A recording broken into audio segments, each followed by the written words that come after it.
Recipe with पायल या cooking चॅनलवर तुमचं सर्वांचं मनापासून स्वागत आहे। आज आपण इथे भरली मिरची करणार आहोत। कधीतरी तोंडी लावण्यासाठी काहीतरी हवं असते तेव्हा तुम्ही ही रेसिपी नक्कीच बनवू शकतात। झटपट होणारी आणि फक्त 3 साहित्यात बनवून हे तयार होते। अगदी सोपी रेसिपी आहे। चला मग रेसिपीला सुरुवात करूया। इथे ही मिरची घेतलेली आहे। तुम्हाला बाजारात ज्या पद्धतीची मिरची मिळतील तुम्ही त्या पद्धतीची घेऊ शकतात आणि ही मिरची चवीला जरा तिखट कमी असते म्हणून अशा पद्धतीची मिरची घ्यायची आहे। त्यानंतर इथे अजून 2 साहित्य आपल्याला लागणार आहे ते म्हणजे बेसन आणि इथे हे सुक्कं खोबरं घेतलेलं आहे। फक्त हेच आपल्याला साहित्य लागणार आहे, त्या व्यतिरिक्त अजून साहित्याची गरज नाहीये।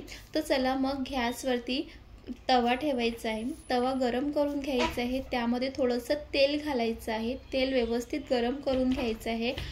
तेल पूर्ण तव्यावरती पसरून घ्यायचं आहे अशा पद्धतीने। त्यानंतर त्यामध्ये बेसन घालायचं आहे आणि बेसन तेलामध्ये व्यवस्थित परतून घ्यायचं आहे आणि हे करत असताना गॅस मंद आचेवरच ठेवायचं आहे। आणि तुम्ही आतापर्यंत रेसिपी विथ पायल या चॅनलला सबस्क्राइब केलं नसेल तर नक्की सबस्क्राइब करा। त्यानंतर बेसन ज्या पद्धतीने व्यवस्थित भाजला जातो तसा त्याचा वास यायला लागतो आणि अशा पद्धतीने हे बेसन भाजून झालेलं आहे। त्यानंतर त्याच तव्यामध्ये आपण सुक्कं खोबरं सुद्धा भाजून घ्यायचं आहे आणि सुक्कं खोबरं सुद्धा व्यवस्थित भाजून घ्यायचं आहे। तुम्ही हे सारण करून फ्रीजमध्ये ठेवूही शकतात, ते बरेच दिवस व्यवस्थित राहते।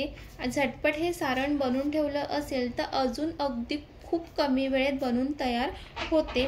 तर अशा पद्धतीने इथे हे बेसन आणि सुक्कं खोबरं हे दोन्हीही भाजून झालेले आहे।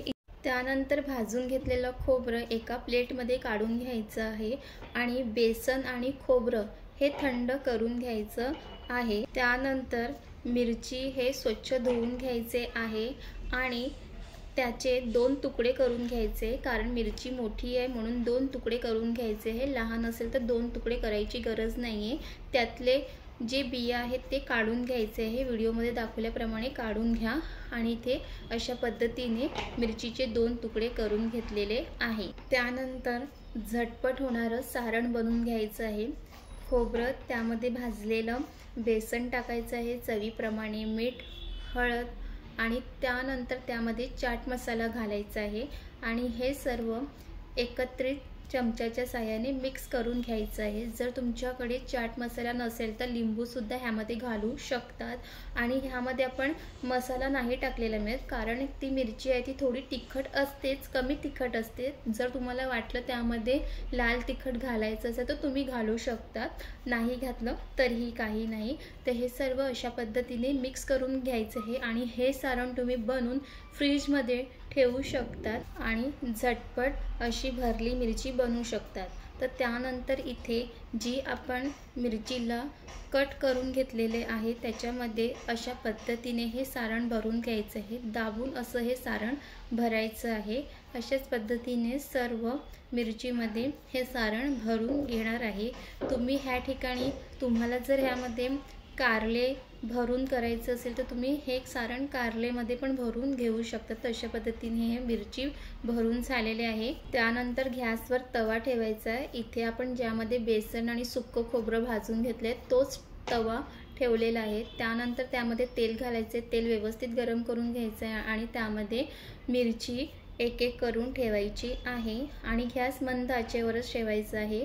एका बाजूने 3-4 मिनिटं ठेवायचं आहे आणि तुम्ही ही झटपट होणारी मिरचीची ही रेसिपी अगदी सोप्या पद्धतीने करू शकतात आणि तुम्ही ही वरण भात सोबत खाऊ शकतात किंवा चपातीसोबत सुद्धा खूप चवीला भारी लागते। तर हे तुम्ही करून देऊ पण शकतात आणि तुम्हाला जेव्हा वाटेल तुम्ही तेव्हा अशा पद्धतीने ते तेलामध्ये फ्राय पण करू शकतात।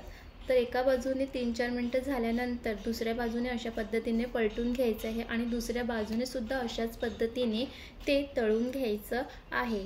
आणि तुम्हाला ही रेसिपी कशी वाटली हे नक्की कमेंट्स करून सांगा आणि आवडली असेल तर नक्कीच लाईक, शेअर, कमेंटसुद्धा करा। आणि जे नॉनव्हेज नाही खात त्यांच्यासाठी ही रेसिपी परफेक्ट आहे। रोज काय बनवायचं व्हेजमध्ये, तर तुम्ही अशा पद्धतीने कधीतरी अशी तोंडी लावण्यासाठी ही भरली मिरची नक्की बनवू शकतात। आणि तुम्हाला अशा छान छान रेसिपी बघण्यासाठी आपल्या चॅनलला सबस्क्राईब करा, लाईक शेअर कमेंटसुद्धा करा आणि परत भेटूया अशा छान रेसिपी सोबत।